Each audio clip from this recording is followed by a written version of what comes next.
Hi guys, so I just kind of wanted to talk a little bit really quickly about something that's been on my mind for a while.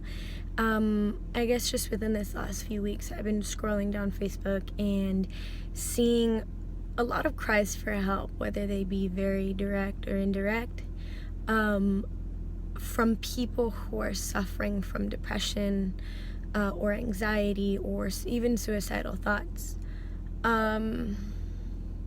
I can't really say I have personal experience with it, so I can't really empathize, but I know that a cry for help is a cry for help. You know, a lot of the times we're so self-involved in our own lives that we don't choose to see, or we don't allow ourselves to see these cries for help, or we'll just kind of deem them as, oh, people are looking for attention. Oh, it's just Nancy, or it's just this, it's just that. That's how she is. But sometimes we're doing people more harm by having that mentality of just apathy, where we don't really care. Or even worse, we will look at the person who is telling us, hey, I'm depressed, or I'm suicidal, and we'll go and tell them, oh no, you're not depressed. It's doesn't exist, or you shouldn't be depressed. Like, look at your life, how good it is. But what we fail to understand is the fact that depression's not really a choice. It's a mental illness. It's kind of like a chemical imbalance happening in your brain that you really have no choice to. Just like you have no choice to catch the cold, it just happens. It's a virus that shows up from time to time. It's the same way depression kicks in from time to time, and it's just not a physical ailment that we can see, but it doesn't mean that it's not there. I guess, like, you know, not to bore anybody or to, I don't know, I just feel like I had to look up things and look up statistics and see the reality of what anxiety and depression do to people. And so it says that 20% of people develop basically psychotic symptoms from depression. So that's 1 in 5 people who are suffering from depression. They will start to feel psychotic symptoms.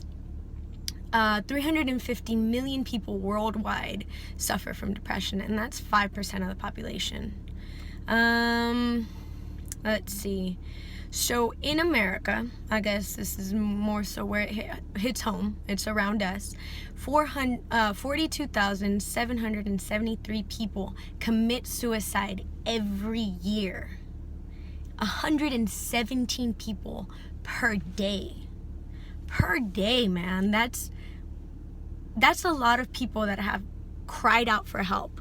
Some people who were shunned, some people who maybe never really decided to take the time and show it to people because they felt nobody cares anyways, or they just don't feel like, you know, kind of showing that to anybody because, you know, it's our deepest, darkest side that we don't really want to show to anybody. But that's a shame. The fact that we always want to say, oh, I'll be there for my family, I'll be there for my friends, I'll be, oh, you know, I'm your ride or die, or I'm this, I'm that. But then when somebody commits suicide, oh my gosh, it was such a surprise. He was such a happy person. But yet, you know, again, going back to the self-involvement on our day-to-day basis, you know, we don't really take the time out of our day or our comfort zone, because oftentimes we feel like, oh, I don't know what to say, I don't know what to do, I don't know how to fix it, I know the perfect thing to say. Like, it's not even about that.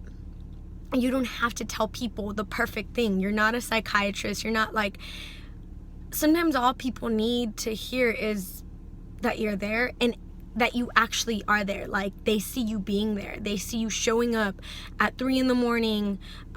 Because they've got that thoughts of suicide. They see you being there like, hey, you know, showing them some love on a day-to-day text. How are you feeling today? Today wasn't the greatest, but, you know, I'll survive. Or letting people know that, you know, if they've got dark moments, at least they could confide in you. At least one person. And I think it goes a long way if we are intentional about it, you know? Everyone wants to be like, oh, well, I'm going to take my friend's soup and cookies and make sure that they get over this cold. Let me take them some Sudafed. But the second that we don't know how to handle situations, we rather just opt out of them. And that's a shame, man. That's such a big shame, because people deal with these demons, really, really dark demons, to the point where the majority of us will never have to understand, you know, and thankfully, what it feels like to want to just end your life. What it feels like to just be so in a funk and in this dark place in your life for such a long period of time that you just want to end it, that you just want to not live anymore, that you don't find life worth living. And as somebody who enjoys their life, I can never fathom what that feels like. And it seems like it'd be a very, very dark place.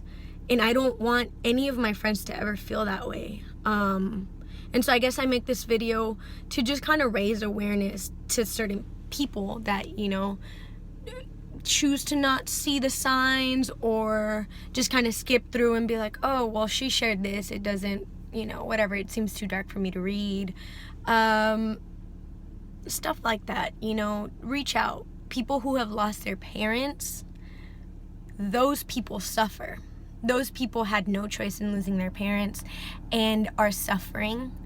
They are dealing with heavy, heavy darkness because they don't know how to function now without their parents that were their best friends. Reach out to those people. Those are the people, you know, like, oh my gosh, I could probably console you. That's a step. Those people really need to restructure their lives around the absence of a parent. So reach out to people that are showing, you know, that their parents have passed away, or are showing, you know, even people show it within their art. Sometimes they show darkness, showing, like, you know, I went online and I saw a friend that was drawing things and her captions showed that she was going through a dark time. Reached out. There it is. You know, it takes 5 minutes out of your day. You know you're going to be on Facebook for the next like hour and a half. So might as well make it worth your time. What are you doing looking at memes when you could just really be touching a person's life and showing them that you care? And to all those people who may or may not be, who basically are suffering from depression or anxiety or suicidal thoughts, I don't know what to tell you to make your life better or to take that away from you. I probably never will, but I just want you to know that you can find me, you could come to me, you could talk to me, you can share whatever it is that you want to share with me, and I will try my best to be there with you during this dark time. I care about people so very much, and I just want you all to know that, and reach out. Like, even if you don't know me very well, even if you just added me on Facebook years ago and just kind of kept me there, reach out to me. It doesn't matter. I will try my best to help you. Yeah, I guess that's all. Sorry for the really long video, but it's just kind of something that needed to be shared. I love you all. God bless you, and I'm out.